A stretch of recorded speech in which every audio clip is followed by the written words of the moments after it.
बोलो शंकर भगवान की जय, बोलो पार्वती माता की जय, बोलो गणेश भगवान की जय, बोलो कार्तिक भगवान की जय। शिव पुराण आरंभ। सभी भक्तगण शिव पुराण का आनंद उठाएं।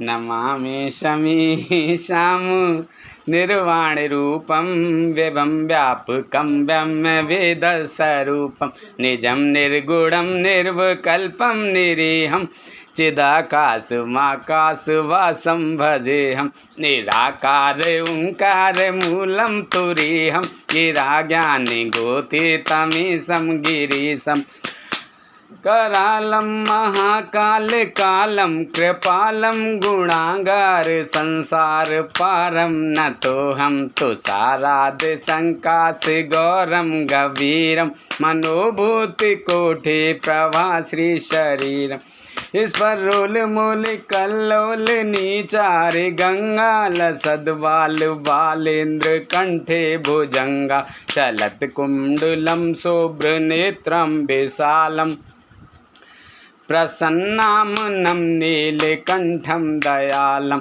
प्रचंडं प्रगष्टं कंठं दयालं मृगाधीश चर्मांबरं मुंडमालं प्रियं शंकरं सर्वनाथं भजामि प्रचंडं प्रगष्टं प्रगल्लं परेशम् अखंडम् अजम्भानि कोटि प्रकाशं त्रियशूल निर्मूलनं शूलपाणि भजेऽहं भवानी पतिं व्यावेगम्यं कलातीत कल्याण कल्पांतकारी सदा सच्चिदानंद दाता पुरारी चिदानंद संदोह मोहापहारी प्रसिद्ध प्रसिद्ध प्रभु मन्मथारी नयावद उमानाथ पादार विंदम भजन्ते अलोके परेवा नारायणम न तावद सुखम शांत संतापनाशम प्रसिद्ध प्रभु सर्वभूतादिवासम न जानाम योगम जपम नैव पूजा न तो हम सदा सर्वदा शम्यतुभ्यं जरा जन्म दुःख्यो घटातप्यमानं प्रभोपायापं नमामि श्री शंभो प्रभोपायापं नमामि श्री शंभो। रुद्राष्टकं दीप्रोक्तं विपणे हर्त्यो से ये पठन्ति नरा भक्त्या तेषा शंभु प्रसीदति।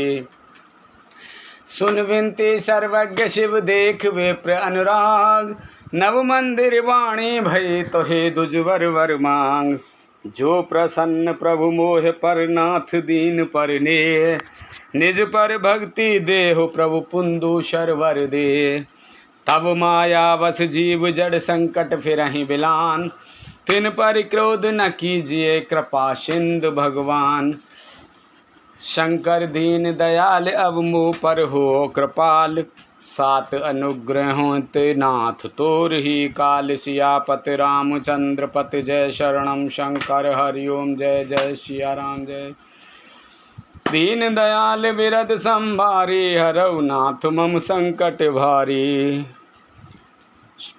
बोलो शंकर भगवान की जय। 51वां अध्याय रति की प्रार्थना पर कामदेव को जीवन दान।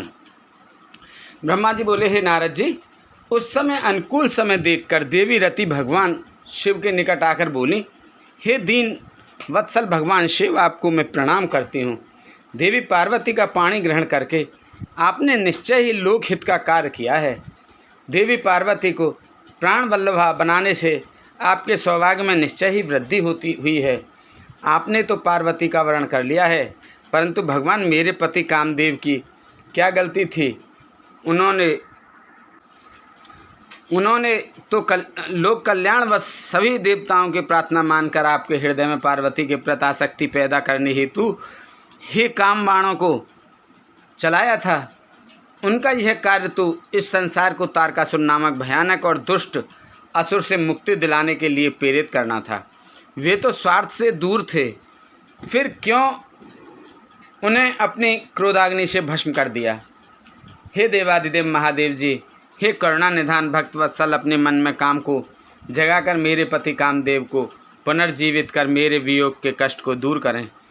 आप तो सबकी पीड़ा का जानते हैं, मेरी पीड़ा को समझकर मेरे दुख को दूर करने में मेरी मदद कीजिए भगवान।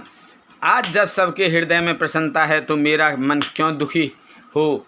मैं अपने पति के बिना कब तक ऐसे ही रहूं? भगवान, आप तो दीनों के दुख दूर करने वाले हैं, अब आप अपनी कही बात को सच कर दीजिए। भगवान, इस त्रिलोक में आप ही मेरे इस कष्ट और दुख को दूर कर सकते हैं। प्रभु, मुझ पर दया कीजिए और मुझे भी सुखी करके आनंद प्रदान कीजिए। भगवान, अपने विवाह के शुभ अवसर पर मुझे भी मेरे पति से हमेशा के लिए मिलाकर मेरी विरह वेदना को कम कीजिए। महादेव जी, मेरे पति कामदेव को जीवित कर मुझ दीन दासी को कृतार्थ कीजिए। ऐसा कहकर देवी रति ने अपने दुपट्टे की गांठ में बंधी अपने पति कामदेव के शरीर की भस्म को भगवान शिव के सामने रख दिया और जोर जोर से रोते रोते भगवान शिव शंकर से कामदेव को जीवित करने की प्रार्थना करने लगीं।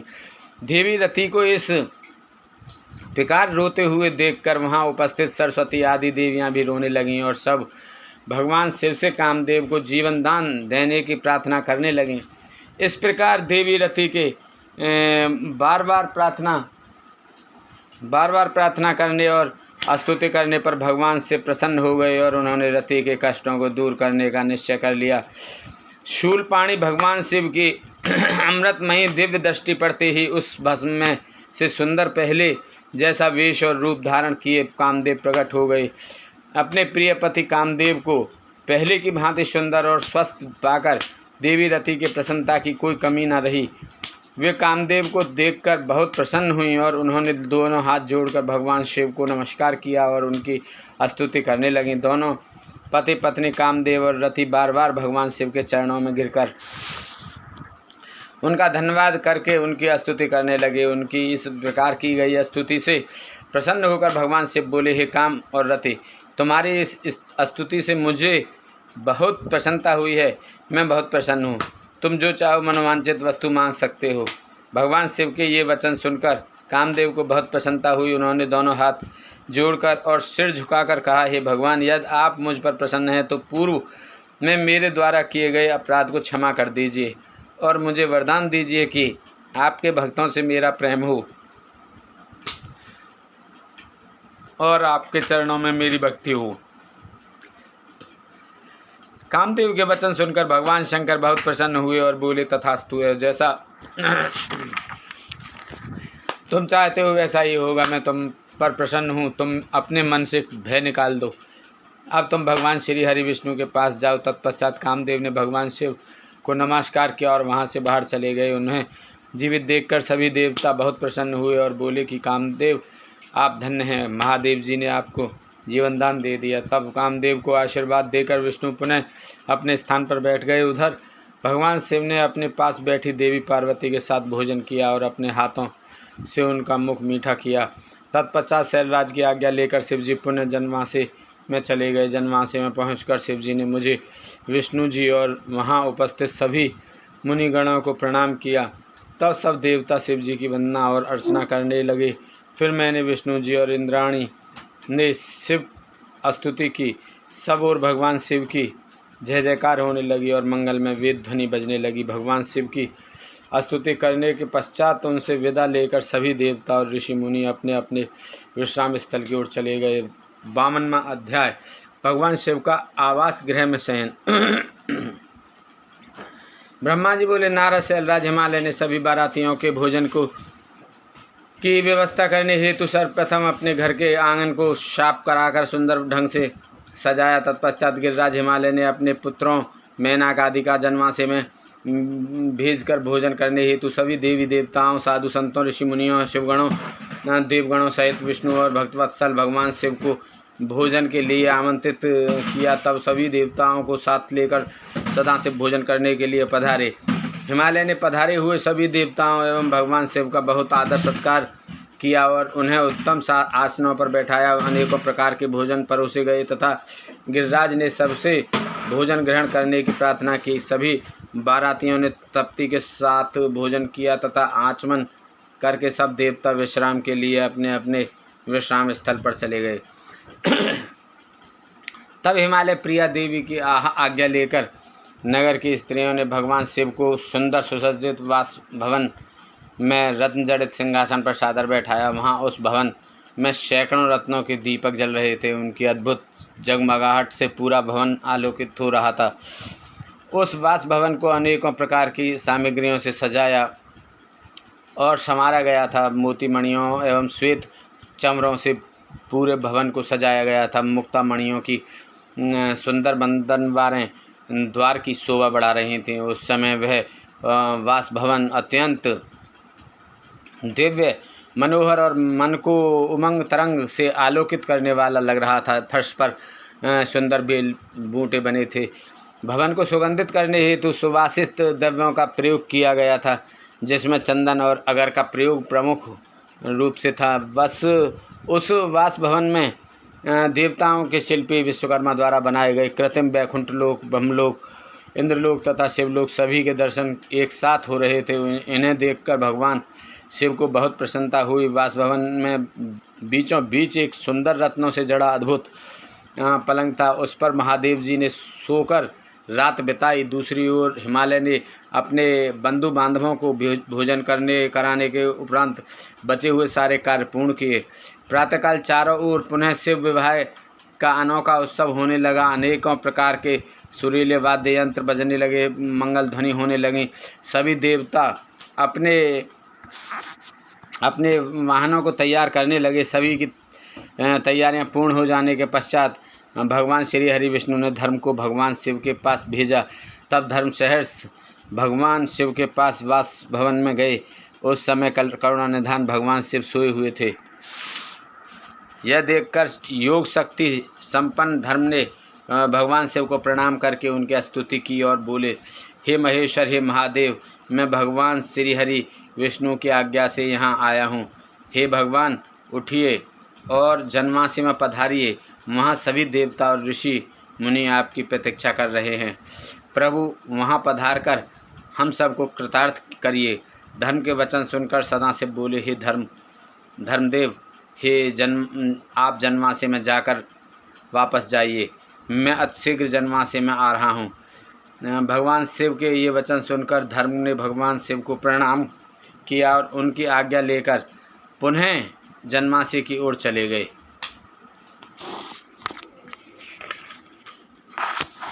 उनके जाने के पश्चात भगवान शिव तैयार होकर जैसे ही चलने लगे, हिमालय नगरी की स्त्रियां उनके चरणों में के दर्शन हेतु आ गईं और मंगलगान करने लगीं। तब महादेव जी ने गिरिराज, हिमालय और मैना से आज्ञा ली और जन्मासी की ओर चल दिए। वहाँ पहुंचकर महादेव जी ने मुझे विष्णु जी सहित सभी ऋषि मुनियों को प्रणाम किया। तब सब देवता सहित मैंने और विष्णु जी ने शिव जी की वंदना और स्तुति की। 53वां अध्याय, बारात का ठहरना और हिमालय का बारात को विदा करना। ब्रह्मा जी बोले, जब करुणानिधान भगवान शिव जन्मासी में पधार गई तो हम सब मिलकर कैलाश लौट चलने की बात करने लगे। तभी वहाँ पर पर्वतराज हिमालय पधारे और सभी को भोजन का निमंत्रण देकर वहाँ से चले गए। तब सभी देवताओं, ऋषि मुनियों और अन्य बारातियों को साथ लेकर भगवान शिव में और श्री हरि विष्णु भोजन ग्रहण करने के लिए हेतु नियत स्थान पर पहुँचे। वहाँ द्वार पर स्वयं शैलराज खड़े थे। उन्होंने सर्वप्रथम महादेव जी के चरणों को धोया और उन्हें अंदर सुंदर आसन पर बैठाया। तत्पश्चात शैलराज ने मेरे श्री हरि देवराजेंद्र सहित सभी मुनियों के चरणों को धोए और यथा योग्य आसनों पर हम सबको आदरपूर्वक बैठाया। वहाँ शैलराज हिमालय अपने पुत्रों एवं बंधु बांधवों सहित कार्य में लगे हुए थे। उन्होंने हमारे सामने अनेक स्वादिष्ट व्यंजन परोसे और हमसे ग्रहण करने के लिए कहा। तब सभी ने आदरपूर्वक आचमन और भोजन किया। तब गिरिराज बोले, हे देवेश्वर, आपके दर्शनों से हम आनंदित हुए हैं। आपसे एक प्रार्थना करते हैं कि आप बारातियों के साथ कुछ दिन और निवास करें। इस प्रकार शैलराज भगवान शिव से कुछ दिन और रुकने के आग्रह करने लगे। उनकी यह बात सुनकर भगवान शिव बोले, हे शैलेंद्र, आप धन्य हैं। आपकी कीर्ति महान है। आप धर्म की साक्षात मूर्ति हैं। इस त्रिलोक में आपके समान कोई और नहीं है। तब देवताओं ने कहा, हे पर्वतराज, आपके दरवाजे पर परम ब्रह्म परमात्मा भगवान शिव स्वयं अपने दासों के साथ पधारे हैं और आपने उन्हें सब प्रकार से पूजकर प्रसन्न किया है। तब शैलराज हिमालय ने दोनों हाथ जोड़कर भगवान शिव से प्रार्थना करके कहा कि भगवान, मुझ पर कृपा करके आप कुछ दिन और यहाँ रुककर मेरा आतिथ्य ग्रहण करें। गिरिराज के बहुत कहने पर भगवान शिव ने वहाँ ठहरने के लिए अपनी स्वीकृति प्रदान कर दी। तब सब हिमालय से आज्ञा लेकर अपने अपने ठहरने के स्थान पर चले गए। तीसरे दिन गिरिराज हिमालय ने सबको आदरपूर्वक दान दिया और उनका सत्कार किया। चौथे दिन विधि पूर्वक चतुर्थी कर्म किया गया, क्योंकि इसके बिना विवाह को पूर्ण नहीं माना जाता। जैसे ही विधि अनुसार चतुर्थी कर्म पूरा हुआ, चारों ओर मंगल ध्वनि बजने लगी, महान उत्सव होने लगा। नगर की स्त्रियां मंगल गीत गाने लगीं। कुछ तो प्रसन्न होकर नाचने भी लगीं। पाँचवें दिन जब सब देवताओं ने गिरिराज हिमालय से कहा कि हे पर्वतराज, आपने हमारा बहुत आदर सत्कार किया है, हम सब भगवान शिव के विवाह के लिए यहाँ पधारे थे। आपके सहयोग से शिव पार्वती का विवाह आनंद पूर्वक हर्षोल्लास के साथ संपन्न हो गया है। अतः अब आप हमें यहाँ से जाने की आज्ञा प्रदान करें। परंतु गिरिराज हिमालय स्नेहपूर्वक बोले, हे भगवान शिव, ब्रह्मा जी, श्री हरि विष्णु, देवराजेंद्र, अपनी प्रिय पुत्री पार्वती के कठिन तप के कारण ही आज मुझे यह सौभाग्य प्राप्त हुआ है कि जगत के कर्ता, पालक, सहारक सभी सहित सभी देवता और महान ऋषि मुनि एक साथ मेरे घर की शोभा बढ़ाने आए हैं। आप सबकी एक साथ सेवा करने का जो शुभ अवसर मुझे प्राप्त हुआ है, उसका पूरा आनंद आप मुझे उठाने दीजिए। हे देवाधिदेव, अपने इस तुच्छ भक्त पर इतनी सी कृपा और कर दीजिए।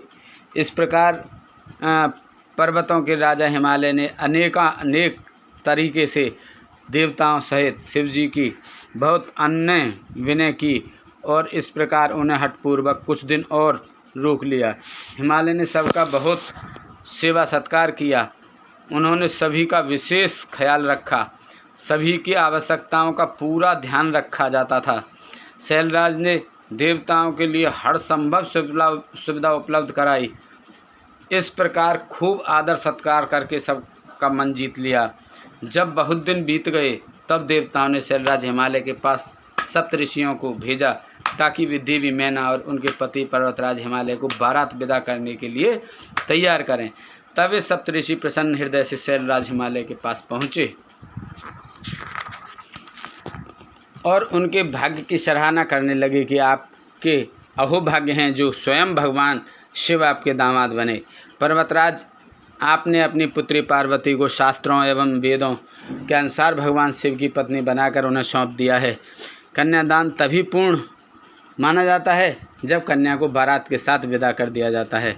इसलिए आप भी सहर्ष देवी पार्वती को भगवान शिव के साथ सादर विदा कर दीजिए, तभी कन्यादान की रस्म पूरी होगी। तब मैना और उनके पति गिरिराज हिमालय बारात को विदा करने के लिए राजी हो गए।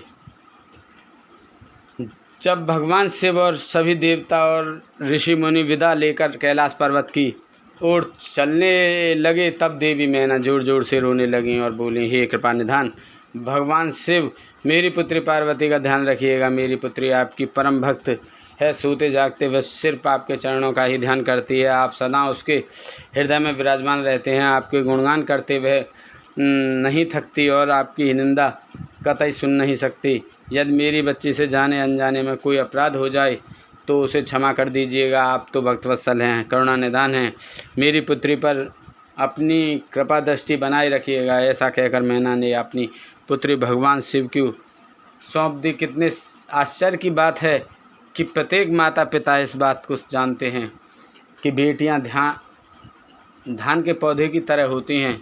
वे जहाँ जन्मती हैं वहाँ वृद्धि को प्राप्त नहीं होती हैं, फिर भी उसकी विदाई के समय वे दुखी होते हैं।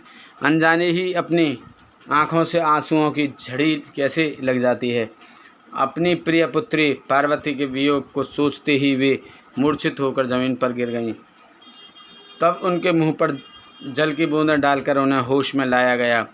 तब सदाशिव ने देवी मैना को अनेकों प्रकार से समझाया ताकि वे अपना दुख भूल जाएं। फिर कुछ समय के लिए मैना और पार्वती को अकेला छोड़कर भगवान शिव सब देवताओं ने अपने गणों के साथ हिमालय से आज्ञा लेकर चल दिए। हिमालय नगरी के एक सुंदर बगीचे में बैठकर वे सब प्रसन्नतापूर्वक भगवान शिव की प्राण वल्लभा पत्नी के देवी पार्वती के आगमन की बाट देख सजोए उनकी प्रतीक्षा करने लगे। वे शिवगण प्रसन्नतापूर्वक प्रभु महादेव जी की जय जयकार कर रहे थे। 54वां अध्याय पार्वती को पतिव्रत धर्म का उपदेश। ब्रह्मा जी बोले, हे मुनिश्रेष्ठ नारद, जब शैलराज हिमालय और देवी मैना ने आज्ञा से लेकर भगवान शिव सभी देवताओं और ऋषि मुनियों सहित अन्य देवगणों व शिवगणों को साथ लेकर उस स्थान से बाहर चले गए, तब सप्तऋषियों ने कहा कि हे शैलराज, अपनी पुत्री को शीघ्र ही भगवान शिव के साथ भेजने की कृपा करें। यह सुनकर हिमालय बहुत व्याकुल हो गए। उन्होंने देवी मैना से पार्वती को भेजने के लिए कहा। देवी मैना ने वैदिक रीति का पालन करते हुए अपनी पुत्री का सुंदर वस्त्रों और आभूषणों से श्रृंगार किया। उस समय मैना ने एक ब्राह्मण पत्नी को बुलाकर पतिव्रत धर्म की शिक्षा देने के लिए कहा। ब्राह्मण पत्नी ने वहां आकर पार्वती को शिक्षा देते हुए कहा, हे पार्वती, इस सुंदर संसार में नारी विशेष पूजनीय मानी जाती हैं। जो स्त्रियां पतिव्रत का पालन करती हैं वे धन्य हैं। वे दोनों कुलों को पवित्र करती हैं। उनके दर्शन मात्र से पाप नष्ट हो जाते हैं। जो पति को साक्षात ईश्वर मानकर उसकी सेवा शुश्रूषा करती हैं, वे स्त्रियां इस लोक में आनंद प्राप्त कर सद्गति को प्राप्त करती हैं और अपने दोनों कुलों को तार देती हैं। सावित्री, लोपामुद्रा, अरुंधति, साडली, शतरूपा, अनसुईया, लक्ष्मी, स्वधा, सती, संज्ञा, सुमिति, श्रद्धा, मैना और स्वाहा आदि नारियां साध्वी कहलाती हैं। वे अपने पतिव्रत धर्म के कारण ब्रह्मा, विष्णु और शिव की भी पूजनीय हैं। इसलिए स्त्री को सदैव अपने पति की आज्ञा का पालन करना चाहिए। पतिव्रता स्त्री पति के भोजन कर लेने के बाद ही भोजन करे। जब तक वह खड़ा हो खुद भी न बैठे। पति के सो जाने के बाद ही सोए और उसके उठने से पहले उठ जाए। क्रोधित होने पर या अत्यधिक प्रसन्नता होने पर भी अपने पति का नाम न ले। पति के बुलाने पर सभी कामों को छोड़कर पति के पास चली आए। उसकी हर आज्ञा को अपना धर्म मानकर उसका पालन करे। कभी वह प्रवेश द्वार पर खड़ी न हो, बिना किसी कार्य के किसी के घर न जाए और न जाने पर बिना कहे कदापि न बैठे। अपने घर की वस्तुएं किसी को न दे। पतिव्रता स्त्री को वस्त्रों और आभूषणों से विभूषित होकर ही अपना मुख पति को दिखाना चाहिए। जब पति घर से बाहर या परदेश गया हो तो उन दिनों में पतिव्रता स्त्री को सजना संवरना नहीं चाहिए। पति के सेवन की चीज़ें ठीक समय पर जब उसे आवश्यकता हो तुरंत दे दे। अपना हर कार्य चतुराई और होशियारी से करे। अपने पति की हर आज्ञा का पालन करना ही पतिव्रता स्त्री का परम धर्म होता है। पति की आज्ञा लिए बिना पत्नी को कहीं भी नहीं जाना चाहिए, यहाँ तक कि तीर्थ स्थान जैसे पुण्य स्थलों पर भी नहीं। पति के चरणों को धोकर उसको पीने से ही पत्नी का तीर्थ स्थान पूरा हो जाता है। पति द्वारा छोड़े गए झूठे भोजन को पत्नी को प्रसाद समझकर खाना चाहिए। देवता, पितरों, अतिथियों या भिखारियों को भोजन या का भाग देकर ही भोजन करना चाहिए। व्रत तथा उपवास रखने से पूर्व पति की आज्ञा अवश्य लें, अन्यथा व्रत का पुण्य नहीं मिलता। किसी चीज़ को पाने के लिए अपने पति से झगड़ा कदापि न करें। सुख से आरामपूर्वक बैठे हुए या सोते समय पति को कभी भी न उठाएं। यदि पति किसी बात के कारण दुखी हो, धनहीन हो, बीमार हो या वृद्ध हो गया हो तो भी उसका परित्याग न करें। रजस्वला होने पर भी 3 दिन तक अपने पति के सामने न जाएं। उसे अपना मुख न दिखाएं। जब तक स्नान करके शुद्ध ना हो जाएं, तब तक पति से कोई बात ना करें। शुद्ध होकर सर्वप्रथम अपने पति का ही दर्शन करें।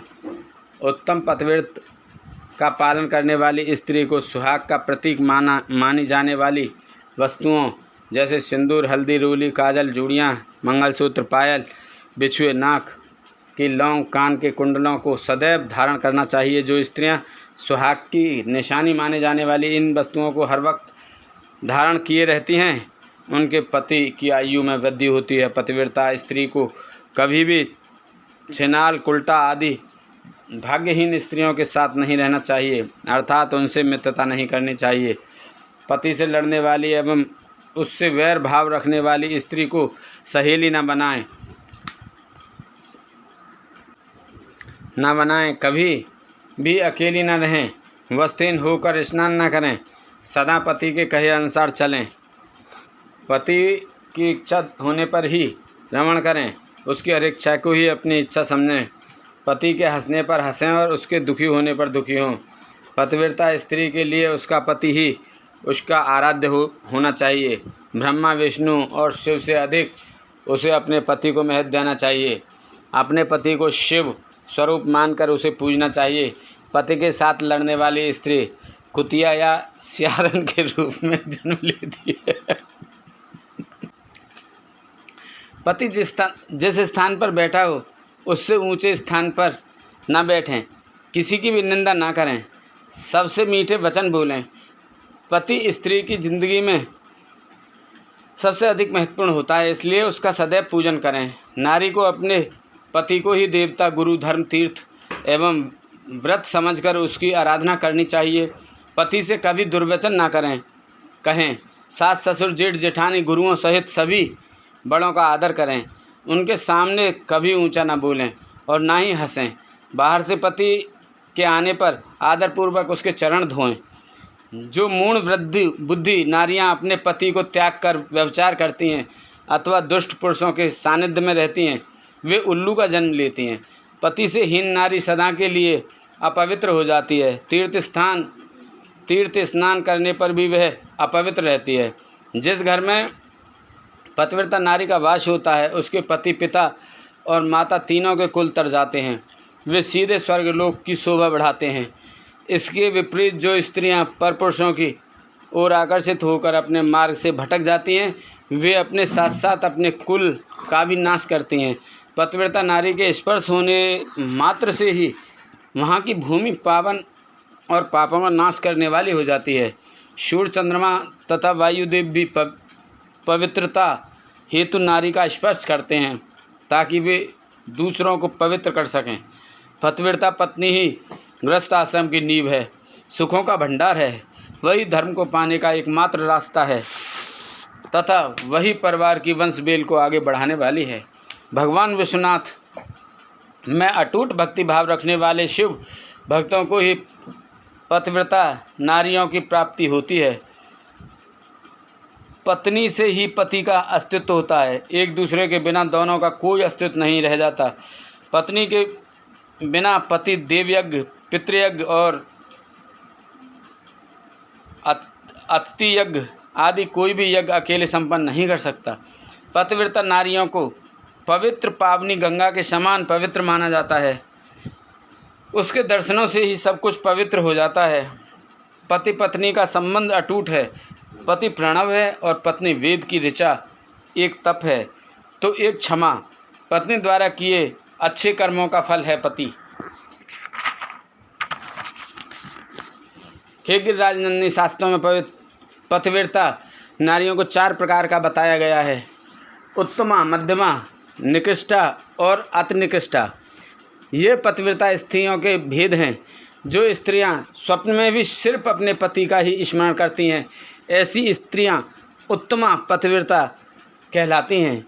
जो स्त्रियां प्रत्येक पुरुष को पिता, भाई एवं पुत्र के रूप में देखती हैं, वे मध्यमा पतिव्रता कहलाती हैं। जिसके मन में धर्म और लोकलाज का भय रहता है और इस कारण वह सदैव धर्म का पालन करती हैं, वह निकृष्टा पतिव्रता कहलाती हैं। जो स्त्री अपने पति से डरकर या कुल के बदनाम होने के डर से व्यभिचार से दूर रहती हैं, वह स्त्री अति निकृष्टा पतिव्रता कहलाती हैं। ये चारों प्रकार की पतिव्रता स्त्रियां पावन, पवित्र और समस्त पापों का नाश करने वाली कही जाती हैं। मुनि अत्रि की पत्नी अनसुईया ने अपने पतिव्रत के प्रभाव से त्रिदेवों ब्रह्मा, विष्णु और शिव को शिशु बना दिया था। यही नहीं, उन्होंने मरे हुए एक ब्राह्मण को अपने सतीत्व के बल से जीवित कर दिया था। हे गिरिराज नंदिनी, मैंने पतिव्रता स्त्री की सभी विशेषताएं और गुण तुम्हें बता दिए हैं। अब आप इसी के अनुरूप ही आचरण किया करें। अपने पति की हर आज्ञा को सर्वोपरि मानकर उसका पालन करें। पति को खुश रखने से ही सभी मनोवांछित फलों की प्राप्ति होती है। आप तो जगदम्बा का रूप हैं और आपके पति तो साक्षात भगवान शिव हैं। आपको यह सब बताकर कोई लाभ नहीं, क्योंकि आप तो यह सब जानती ही हैं और इसका उत्तम पालन भी करेंगी। आपके विषय में तो सोचकर ही स्त्रियां पवित्र और पतिव्रत धर्म का पालन करने वाली हो जाती हैं। इसलिए मुझे अधिक कुछ कहने की कोई आवश्यकता नहीं है। मुझे विश्वास है कि आप उत्तम पतिव्रत धर्म का पालन करके संसार की अन्य स्त्रियों के समक्ष उदाहरण प्रस्तुत करेंगे। ऐसा कहकर वह ब्राह्मण पत्नी चुप हो गई। उनसे पतिव्रत धर्म का उपदेश सुनकर देवी पार्वती ने बहुत हर्ष का अनुभव किया। उन्होंने दोनों हाथ जोड़कर ब्राह्मण पत्नी को नमस्कार किया तथा उत्तम धर्म के विषय में ज्ञान देने के लिए उनका धन्यवाद किया। देवी पार्वती ने अपने आचरण से सभी उपस्थित परिजनों को शिक्षा दी कि भले ही कोई कितना भी जानकार क्यों न हो, उसे अपने परंपराओं का आदरपूर्वक पालन करना चाहिए। जो अहंकार के कारण लोग धर्म का परित्याग करता है, उसका अपयश होता है तथा वह अपनी संतानों को पथभ्रष्ट करता है। 55वां अध्याय, बारात का विदा होना तथा शिव पार्वती का कैलाश पर निवास। ब्रह्मा जी बोले, हे नारद, इस प्रकार ब्राह्मणी ने देवी पार्वती को पतिव्रत धर्म की शिक्षा देने के उपरांत महारानी मैना से कहा कि हे महारानी, आपकी आज्ञा के अनुसार मैंने आपकी पुत्री को पतिव्रत धर्म एवं उसके पालन के विषय में बता दिया है। अब आप इसकी विदा की तैयारी कीजिए। देवी मैना ने पार्वती को अपने हृदय में लगा लिया और जोर जोर से रोने लगीं। अपनी माता को इस प्रकार रोते देख पार्वती की आंखों से अश्रुधारा बहने लगी। पार्वती और मैना को रोता देखकर सभी देवताओं की पत्नियां एवं वहाँ उपस्थित सभी नारियां भाव विहल हो उठीं। तभी पर्वतराज हिमालय अपने पुत्र मैना मंत्रियों के साथ वहाँ आए और मोह के कारण अपनी पुत्री पार्वती को गले से लगाकर रोने लगे। गिरिजा की माँ, भाभियाँ तथा वहाँ उपस्थित सभी स्त्रियाँ रो रही थीं। तब तत्वज्ञानियों और मुनियों तथा पुरोहितों ने अध्यात्म द्वारा सबको समझाया तथा यह भी बताया कि उपस्थित शुभ मुहूर्त में ही बारात विदा करनी चाहिए। ऋषि मुनियों के समझाने से भावनाओं का सागर थमा। तब पार्वती ने भक्ति भाव से अपने माता पिता, भाइयों एवं गुरुजनों के चरण स्पर्श कर उनका आशीर्वाद प्राप्त किया तथा पुनः रोने लगीं। तब सब ने प्रेम पूर्वक उन्हें चुप कराया। शैलराज हिमालय ने अपनी पुत्री पार्वती के बैठने के लिए एक सुंदर रत्नों से जड़ी हुई पालकी मंगवाई। ब्राह्मण पत्नियों ने उन्हें उस पालकी में बैठाया। सभी ने उन्हें ढेरों आशीष एवं शुभकामनाएं दी। शैलराज हिमालय और मैना ने उन्हें अनेक दुर्लभ वस्तुएं उपहार स्वरूप भेंट की। देवी पार्वती ने हाथ जोड़कर सबको विनम्रतापूर्वक नमस्कार किया और उनकी पालकी वहाँ से चल दी। प्रेम के वशीभूत होकर उनके पिता हिमालय और भाई भी उनकी पालकी के साथ साथ चल दिए। कुछ देर बाद वे उस स्थान पर पहुँचे जहाँ शिवजी अन्य बारातियों के साथ उनकी प्रतीक्षा कर रहे थे। हिमालय ने नम्रतापूर्वक वहाँ उपस्थित भगवान शिव, ब्रह्मा, विष्णु सहित सभी श्रेष्ठ जनों को नमस्कार किया और अपनी पुत्री को शिवजी को सौंप दिया। तत्पश्चात हम सब ने विदा लेकर वे हिमालयपुरी लौट गए। जब शैलराज हिमालय अपने नगर को लौट गए तब हम सब भी कैलाश पर्वत की ओर चल दिए। भगवान शिव और पार्वती के विवाह हो जाने पर सभी की प्रसन्नता की कोई सीमा न रही। सभी उत्साहपूर्वक चलने लगे। महादेव जी के शिवगण नाचते कूदते गाते बजाते और स्वामी के परम पावन निवास की ओर बढ़ रहे थे। मैं और श्री हरि विष्णु जी शिव जी के विवाह होने से प्रसन्न थे। उधर देवराज इंद्र के हर्ष की कोई सीमा नहीं थी। वह सोच रहे थे कि शिव पार्वती के विवाह से उनके कष्टों और दुखों से में अवश्य कमी होगी। उन्हें इस बात का यकीन हो गया था कि अब जल्द ही उन्हें और सब देवताओं को तारकासुर नामक भयंकर दैत्य से मुक्ति अवश्य मिलेगी। भगवान शिव भी हर्ष का अनुभव कर रहे थे। उन्हें अनेकों जन जन की प्रेयसी पार्वती पुनः पत्नी में प्राप्त हो गई थी। इस प्रकार प्रसन्नता पूर्वक आनंद में मगन होकर सभी कैलाश पर्वत की ओर जा रहे थे। उस समय सभी दिशाओं से पुष्प वर्षा हो रही थी, मंगल ध्वनि बज रही थी और मंगल गान गाए जा रहे थे। इस प्रकार यात्रा करते हुए सभी कैलाश पर्वत पर पहुँचे। वहाँ पहुँचकर भगवान शिव ने पार्वती से कहा, हे देवेश्वरी, आप सदा से ही मेरी प्रिया हैं। आप पूर्व जन्म में मुझसे बिछुड़ गई थी। सब देवताओं की कृपा से आज हम पुनः एक हो गए हैं। आज आपको पुनः अपने पास विराजमान पाकर मैं बहुत प्रसन्न हूँ। हम दोनों का साथ तो जन्म जन्मांतरों से है। शिव शिवा के बिना और शिवा शिव के बिना अधूरी है। आज मुझे पुनः अपनी प्राण वल्लभा मिल गई हैं। प्रभु शिव की इन प्यारी बातों को सुनकर देवी पार्वती का मुख लज्जा से लाल हो गया। उनके बड़े बड़े सुंदर नेत्र झुक गए और वे धीरे से बोली, हे नाथ, आपकी हर एक बात मुझे स्मरण है। मेरे जीवन में सब कुछ आप ही हैं। आज अपनी इस दासी को अपने चरणों में जगह देकर बहुत बड़ा उपकार किया है। मैं आपको पति के रूप में पाकर धन्य हो गई हूँ। देवी पार्वती के उत्तम मधुर वचनों को सुनकर भगवान शिव मुस्कुरा दिए। तत्पश्चात भगवान शिव ने सभी देवताओं को स्वादिष्ट भोजन कराया और उनके सुंदर उपहार भेंट स्वरूप दिए। भोजन करने के बाद सभी देवता एवं ऋषि मुनि भगवान शिव के पास आए और उन्हें प्रणाम कर उनकी स्तुति करने लगे और शिव पार्वती से आज्ञा लेकर अपने अपने धाम चले गए। तब मैंने और श्री हरि ने भी चलने के लिए आज्ञा मांगी तो शिव जी ने हमें प्रणाम किया। तब मैंने और विष्णु जी ने हृदय से लगाकर उन्हें आशीर्वाद दिया। फिर हम भी अपने अपने लोकों को चले गए। हम सबके कैलाश पर्वत से चले जाने के बाद भगवान शिव अपनी प्राण वल्लभा पार्वती के साथ आनंद पूर्वक वहाँ निवास करने लगे। भगवान शिव के गण शिव पार्वती की भक्ति पूर्वक आराधना करने लगे। नारद, इस प्रकार मैंने तुम्हें भगवान शिव पार्वती के विवाह का पूर्ण विवरण सुनाया। यह उत्तम कथा शोक का नाश करने वाली, आनंद, धन और आयु की वृद्धि करने वाली है।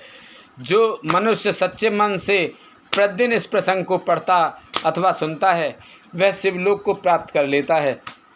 इस कथा से समस्त रोगों का नाश होता है तथा सभी विघ्न बाधाएं दूर हो जाती हैं।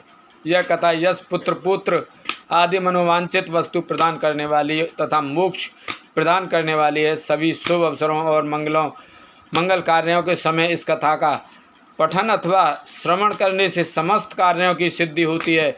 इसमें कोई संशय नहीं है। यह सर्वथा सत्य है। श्री रुद्र संहिता पार्वती खंड संपूर्ण।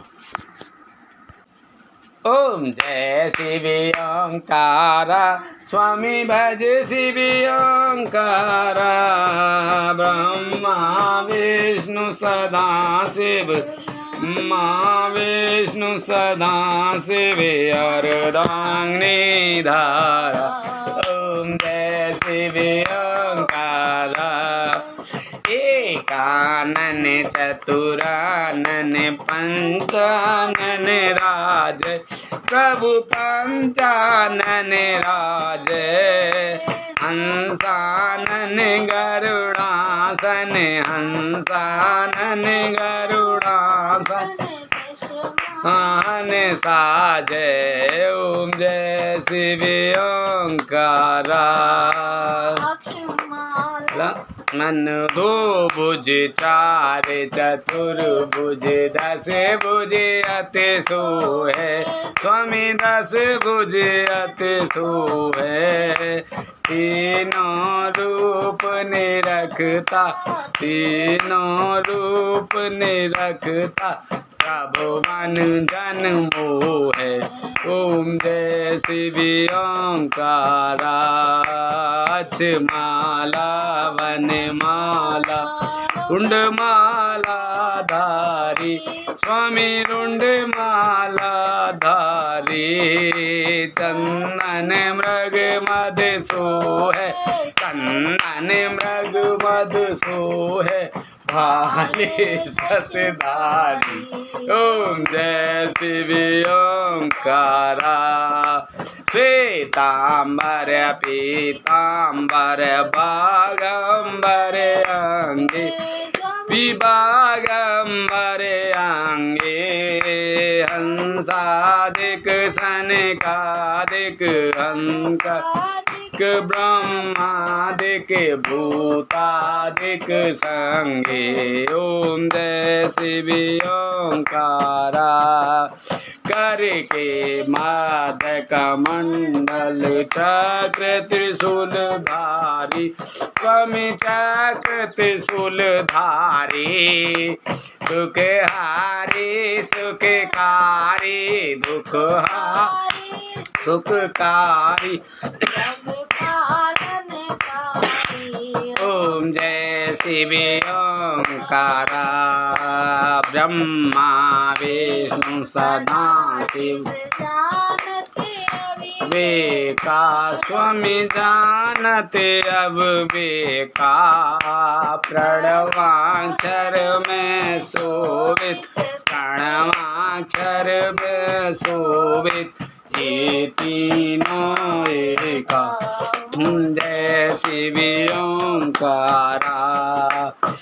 त्रिगुणी स्वामी जी की आरती जो कोई नर गावे।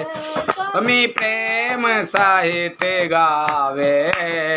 कहत शिवानंद स्वामी भजत हरि हर स्वामी मन वांछित फल वे।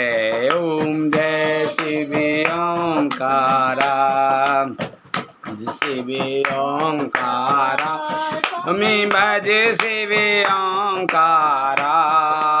ब्रह्मा विष्णु सदा शिव ब्रह्मा विष्णु सदा शिव अर्धांगिनी धारा। ओम जय शिव ओंकारा।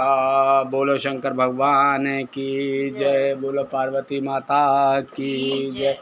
जय शंकर शंकर जय शंकर कैलाशपति। जय गौरा जय गौरा माँ पार्वती। जय शंकर जय कृपान शंकर जय शंकर कैलाशपति। जय शंकर नमामि शंकर जय शंकर कैलाशपति। जय गौरा गौरा जय गौरा माँ पार्वती। जय गौरा जय नमामि गौरा जय गौरा माँ पार्वती। जय शंकर शंकर जय शंकर कैलाशपति। जय शंकर जय नमामि शंकर जय शंकर कैलाशपति। जय गौरा गौरा जय गौरा माँ पार्वती। जय गौरा पार्वती। जय शंकर जय नमामि शंकर जय शंकर जय जय शंकर जय नमामि शंकर जय शंकर कैलाशपति। जय गौरा गौरा जय गौरा माँ पार्वती। बोलो शंकर भगवान की जय। बोलो पार्वती माता की जय। बोलो कार्तिक भगवान की जय। बोलो गणेश भगवान की जय। बोलो तुलसा मैया गंगे मैया गैया मैया संतोषी माता पृथ्वी माता कालका मैया की जय। बोलो सभी देवी देवतन की जय। हर हर महादेव शंभू।